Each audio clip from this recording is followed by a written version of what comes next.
एक औरत ने भिखारी को खाना खिलाया। फिर देखे क्या हुआ। बहुत पहले की ये बात है। गांव से दूर एक कसाई गाय को अकेली देख के उसे पकड़ने के लिए दौड़ा। गाय भी समझ गई थी कि ये मुझे मारने के लिए मेरे पीछे आ रहा है। तो गाय ने सोचा, मैं गांव की ओर भागती हूँ। गांव में इंसान रहते हैं तो कोई ना कोई मुझे जरूर बचा लेगा। गाय गांव की ओर भागी और कसाई उसके पीछे पीछे। गाय आगे भागती, कसाई पीछे। जैसे गाय को पकड़ने के लिए कसाई ने ठान लिया था, आज इस गाय को छोड़ूंगा नहीं। कड़ी धूप थी, दोनों ही थक गए थे, पर जान बचाने के लिए गाय दौड़ती हुई गांव में आई। बेचारी बहुत थक चुकी थी और भूख भी बहुत लगी। अब चलने की हिम्मत न थी गाय में, तो वो पेड़ की छांव के नीचे बैठ गई, इस उम्मीद में कि गांव से कोई मुझे खाना देगा। चल के जाने की तो गाय में हिम्मत ही नहीं। गाय के पीछे भागते भागते कसाई भी थक चुका था, तो कसाई गाँव में भीख मांगने निकला। बहुत जगह घूमने के बाद किसी ने कसाई को खाना खिलाया। कसाई में फिर से हिम्मत आ चुकी थी। उसने थोड़ी देर पेड़ के नीचे आराम भी किया तो उसकी थकान भी दूर हो गई। बैठे बैठे वो सोच रहा था कि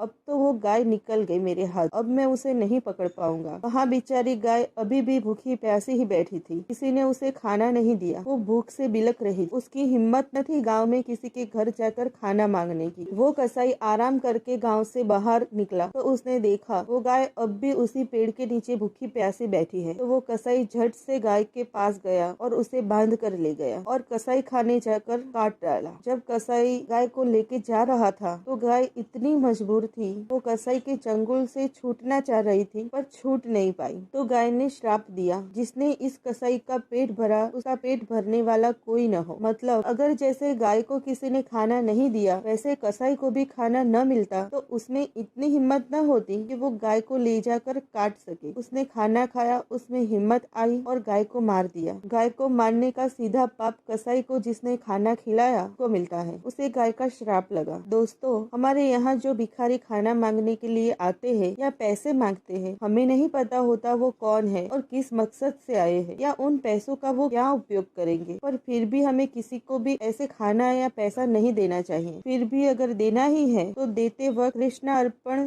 जरूर बोलिए। कृष्णा अर्पण बोलकर दीजिए। इसका मतलब ये है, जो दान में दे रही हूँ वो कृष्ण जी को अर्पण करती हूँ। भगवान इसका सदुपयोग करवाए। धन्यवाद। जय श्री कृष्ण।